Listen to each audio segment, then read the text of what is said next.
understanding that you don't have to make money every single day, every moment of the day to be productive. It only a fool would plant a seed and watch it and be angry and observe it the same day. Yeah. No, the world has a natural process. There's an ebb and flow to nature.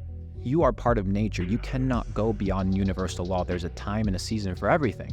So there's a time and a season for harvesting, and there's a time and a season for sowing, right? So when are you sowing? If you're sowing, it'll eventually come to you. What people don't seem to understand is the success that you enjoy today isn't from today's actions. It's from the accumulation of all the past seeds. And then people end up losing in the future. Yeah, that's because you slacked off today, because you're focused on the rewards from the past, thinking that you're eating them and indulging on them today, when in fact you're just indulging from past performance. And if you leave idleness in the present moment, your future is going to get fucked. Yeah. So it's like, how can you continue? And that's the super trap, right? You start accumulating wealth, you start making money, and you start slowing down, because your attachment and your value and your perspective of what it means to be high performance or productive is attached to dollars. But there's so many things in life that transcend dollars that you can focus on: your health, your nutrition, your family. I was speaking to a guy that had done over $1 billion in real estate sales, made a fuck ton of money in commercial real estate. And he said, I spent 20 years getting good at business. Now I need to spend the next 20 years learning how to become a good father. So it's like his focus changed completely because he realized that to become a complete man, to become a full successful individual, there were other areas that he had to work on and spend time, energy, and attention that weren't going to yield necessarily net dollars, but that were still part of his development and his process, and that was yet productive. Yeah, most personal development would tell you there's at least 3 and usually 4 categories of your life that you need to work on. And that would be like health, wealth, your business, right? That'd be your relationships. And then the fourth one that people throw in would be like your own spirituality, like where you're at with that.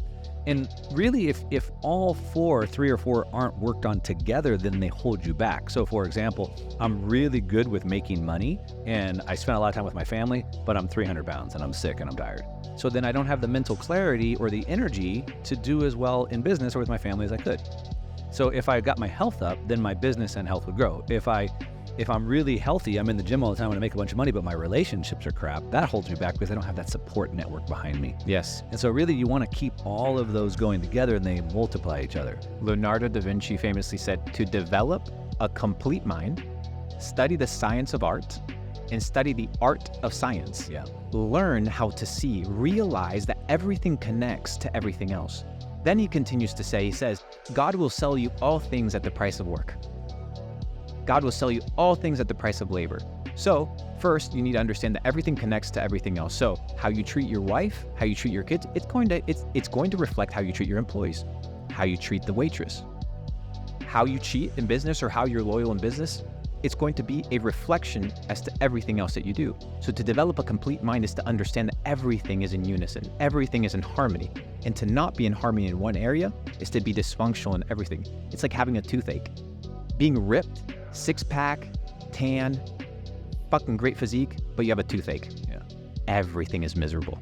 So unless you develop a complete mind and full focus and understand that God will give you anything, but you have to work for it. Yeah. You have to exchange and transmute this energy and this life power and this life will into creating, materializing something into the universe, into the physical world.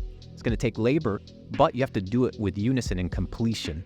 If not, you're not going to win. Yeah, I love that. I've never heard that quote. I wrote it down. I'm going to go look it up. But I talk about everything has a cost to the point that you're making, and everything will you can sell all. God will sell you everything at the price of your work. So the cost to get what you want is going to be your time, typically, your time, your labor, your effort, energy, things like that.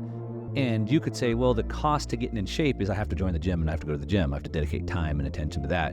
But also, there's a saying that says either you sacrifice things today to get what you want, or those things become the sacrifice. Yes. So one way or another, it's either going to cost you my time today, or it's going to cost me my future dream.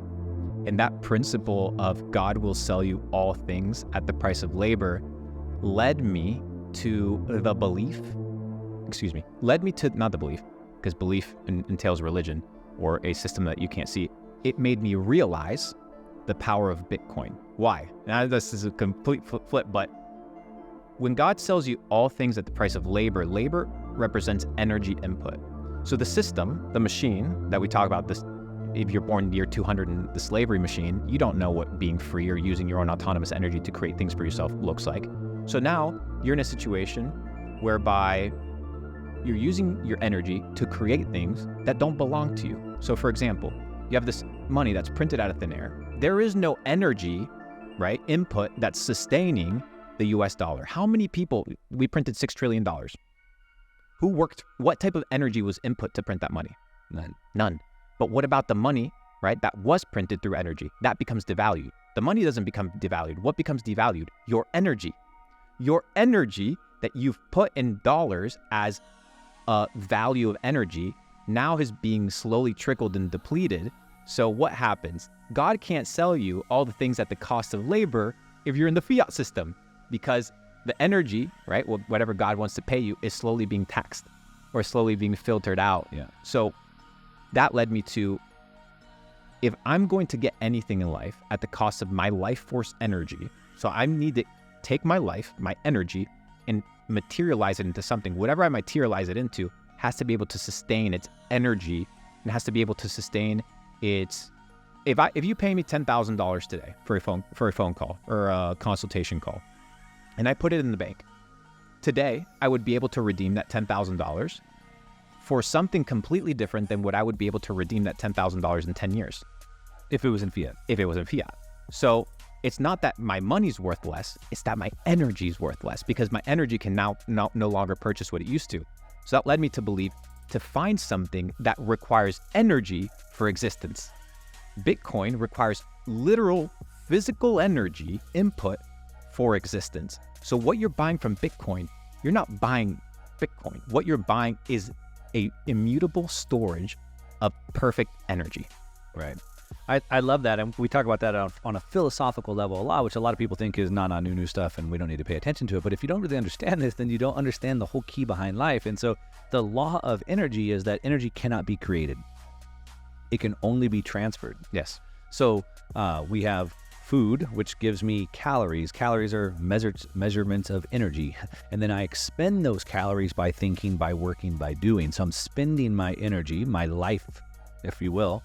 And then let's say that I'm working for 4 hours to earn enough to live for that day. But then one day I decide to work an extra 4 hours. Well, then I want to save that extra energy in something that I could then choose to spend tomorrow so I don't have to work. And then the goal, so that's sort of like your life battery, if you will, right? And the goal is that that battery holds its charge. You don't want that to lose power. But to your point, the fiat system is like a battery that's like, if you've ever gone like up in the mountains where it's cold, like your batteries, they die real quickly, yes. Right? So like you have this battery that's losing, and Bitcoin is a different type of battery that can hold that energy.